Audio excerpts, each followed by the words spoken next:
Secularism. The term secularism is used in three senses. In the first sense, it means this worldliness, and in the second sense, it means coexistence of all religions or equal respect for all religions. In the third sense, it means neutrality or indifference to religion. The Westerners take secularism in the sense of this worldliness. Secularism is the result of the process of secularization. Secularization is the process whereby religious thinking, practice and institutions lose social significance. The Encyclopedia of Religion and Ethics describes secularism as a movement intentionally ethical, negatively religious with political and philosophical antecedents. All such statements make out that secularism is the result of long process of scientific developments influencing the Westerners. Secularism is used in India in the sense of either indifference to religion or equal respect to all religions. Historical development. The word secular in dictionary refers to things which are not religious or spiritual. The concept of secular, in fact, was first used in Europe, where the church had complete control over all types of properties and nobody could use property without the consent of the church. Some intellectuals raised their voice against this practice. These people came to be known as secular, which meant separate from church or against church. But in India, this term was used in a different context after independence. Hence, the new constitutions provide that India would remain secular in the constitution, which meant that each citizen would be guaranteed full freedom to practice and preach his religion. State will have no religion and all citizens, irrespective of their religious faith, will be equal. In this way, even the agnostics were given the same rights as believers. This indicates that a secular state or society is not an irreligious society. There are some features of secularism. First, secularism as this worldliness. Secularism in this sense is the gift of science and technology influencing man's life and his way of living. Professor Flint, while discussing secularism, says that science is the providence of man and that absolute spiritual dependence may involve material destruction. The ancient man felt himself helpless, but with the progress of science, he has become self-dependent and applies technological and scientific devices to enhance material comforts. This type of secularism lays great emphasis on intellect. It is against all superstitions and irrational and meaningless beliefs. The old values have been replaced by materialistic ideals and man has become important. In humanism, man is the center.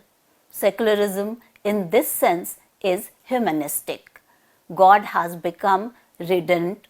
Professor Flint finds close relationship between secularism and positivism.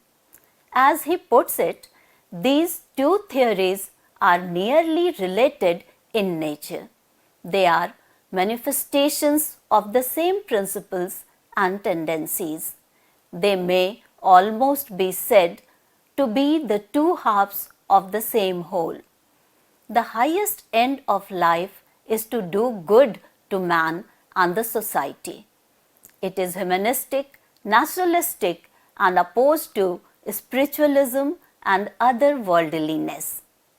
Cox and Wilson have also mentioned pragmatic outlook, scientific and technological viewpoint, and tolerance as the characteristic feature of such a secularism. Secondly, secularism meaning coexistence of all religions. Secularism in the preamble of Indian Constitution means coexistence of all religions or equal respect of all religions. Gandhiji has adopted such a meaning of secularism when he says, I believe in the Bible as I believe in the Gita. I regard all the great faith of the world as equally true with my own. It hurts me to see any one of them caricatured as they are today by their own followers. Thus, in India, secularism is a religious concept. Mahatma Gandhi had recorded his idea of religion in Horizon. This religion transcends Hinduism, Islam, Christianity, etc.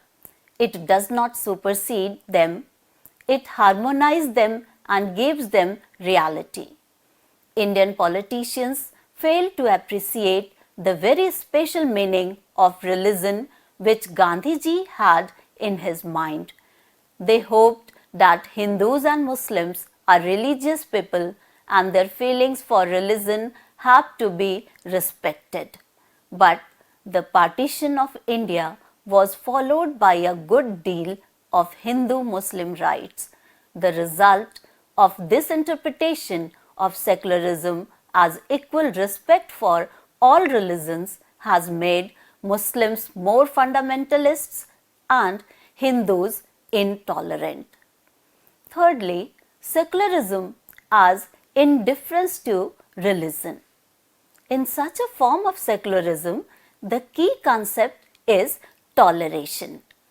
Toleration means refraining from persecuting the followers of religion other than one's own. It means intellectual breadth and charity which comes not only from humanitarian consideration but also from the realization that every form of religion is relative. As such, we should try to learn from other religions and deepen our own religious sensitivity by appropriating something and some insight valuable in other religions. Here, indifference is not completely neutral attitude to religion. Every man is free to pursue his own religion in the best possible manner. None should interfere with others' religion. One can and one ought to understand others' religion. Academic and scholarly study and research will end in better understanding of different faiths and will promote brotherly affection and love. Secularism is the dream of a minority which wants to shape the majority in its own image, which wants to impose its will upon history but lacks the power to do so under a democratically organized polity. In an open society, the state will reflect the character of the society. Secularism, therefore, is a social myth which draws a cover over the failure of this minority to separate politics from religion in the society in which its members live. From the point of view of the majority, secularism is a vague word, a phantom concept or such a people do not know whether it is desirable to privatize religion, and if it is, how this may be done, unless they be Protestant Christians, but not if they are Buddhists, Hindus, Muslims or Sikhs. For the secularist minority to stigmatize the majority as primordially oriented and to preach secularism to the letter as the law of human existence is moral arrogance and worse. I say worse since our times politics takes precedence over ethics, political folly. It is both these moral arrogance and political folly because it fails to recognize the immense importance of religion in the lives of the peoples of South Asia. I will not raise here the issue of the definition of religion. Suffice it is to say that for these peoples, their religion establishes their place in society and bestows meaning on their life more than any other social or cultural factor. When democracy has to be established in a country with a large number of rival relations, then it has to define its relation with religion. Usually, there are three kinds of relationship in which religion stands in a democratic country: coexistence of all religions or equal respect for all religions, neutrality with regard to religion, denial of religions in running the country and in its preservation, progress and future aspirations. Of course, there can be a democracy with one religion as its center. Secularism in the West means the cultivation of a scientific attitude in life and especially towards religious claims in the light of a scientific worldview. Hence, it means the full exploitation of the resources of one's country with the help of science and technology in utter disregard of supernaturalism. Therefore, secularism is this worldly. In this sense, secularism is not anti-religious but quite indifferent to religion. Religion is kept apart from all public activities, social, economic and political. For example, for facing drought, science and technocrafts are used and not mass prayers. Religion is relegated to man's personal life only. Secularism in the preamble of Indian Constitution means coexistence of all religions or equal respect of all religions. This is what Gandhi ji has mentioned. I believe in the Bible as I believe in the Gita. I regard all the great faiths of the world as equally true with my own. It hurts me to see any one of them caricatured as they are today by their own followers. Thus, in India, secularism is a religious and not a political concept. One should remember that for Gandhiji, political activity was taken as a religious activity. Unfortunately, people do not also record the view Mahatma about the kind of religion he had in mind. This religion transcends Hinduism, Islam, Christianity, etc. It does not supersede them, it harmonizes them and gives them reality. Nehru was Western man. No doubt in his mind, secularism meant this worldly pursuit with the help of science and technology for taking India forward from her backwardness. Why did he succumb to the confused view of secularism as equal respects for all religions? Nehru advised people not to mix up religion and politics in the government of the state, but encouraged respect for all religions. Thus, Indian secularists partly look from the Mahatma his very personal way of taking political life as a form of religious activity, and Nehru Mahatma view of having equal respect for all religions. By defining secularism as respect for all religions, religion has entered into the political life of the country as a cankerous up, the better it is. Secularism need not be anti-religion as it was in Russia at the beginning of communist revolution. The reason is that religion is also a force, and many an Indian will do his duties towards his country as his God's command. But the government should remain religion neutral. Secularism means exploitation of the natural resources of one's country with the help of science and technology with a view to even distribution of resources and jobs for all its citizens. No religion can be higher than the service, defense and furtherance of the future good of the state. Man and the God are one and the same.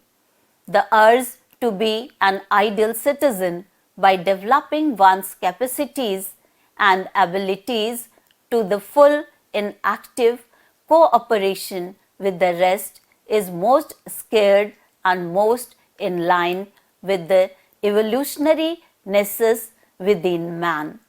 What man has been in the past is nothing in comparison with what man can be in the future.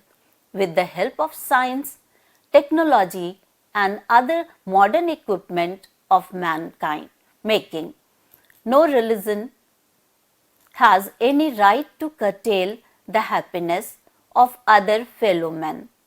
Hence, we conclude that secularism can mean that the state should remain indifferent to religion in its drive to make the state industrialized and fully self-sufficient. In the state, religion can be allowed as a private affair of an individual. The West has reached this conclusion after a good deal of experience. Though secularism in the literal sense refers to a doctrine that rejects religion and religious considerations in a wider sense, secularism can have two different interpretations. Secularism may mean the separation of state and religion, or it may mean the equality of all religions. In its first connotation, secularism refers to a precondition where there exists no state religion and the state is not convened with any kind of religious beliefs or practices. It extends typo the state, allowing the citizens to choose any religion of their choice, and the state is not to be discriminate citizens on the basis of their religions. The second interpretation is peculiar, took a nation like India, where secularism means treating all religious groups equally. However, we should learn to differentiate between secularization and secularism, as both are not essentially the same. Secularization is not a prerequisite for a state to adopt secularism as a state policy, and both may exist independent of each other. Secularization is modern phenomena, whereas in the modern age of science, people are no longer dependent on a collection of religious beliefs to frame their life, but let their intellect and rationality take the role. Religion, of course, is not completely irrelevant, and secularization does not mean that either, but just that the presence of religion in a society has less influence on the political and social life of people. Secularization derives its validity from certain notions. First of all, due to the separation of political and religious matters, the state is now independent of religion. That is, it does not require the power of religion to legitimize the authority of the state over people. The state leaves it upon the private spheres of people to carry on with their religious duties unless it harms the secular values of the state. It is upon the people to balance between the secular and religious aspects of society, thus allowing the state to seclude from all forms of religious considerations.